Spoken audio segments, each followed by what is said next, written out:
Minister Patty Hajdu was at the Indigenous Affairs Committee on Monday, and all opposition parties found her testimony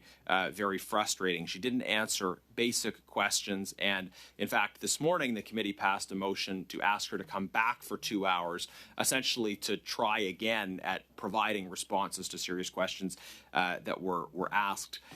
During my time with the minister, I asked her about issues around Indigenous identity fraud, in particular some high-profile cases of businesses that were on the federal government's Indigenous business list and then were removed from that list. In particular, Dalian and Canadian Healthcare Agency, organizations that got over $100 million each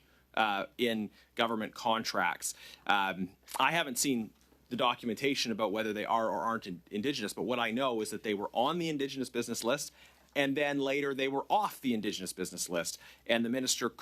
would not provide an explanation as to why they were removed, what the process was around that, and if they were removed because they weren't Indigenous or hadn't been Indigenous or weren't Indigenous at the time they got those contracts,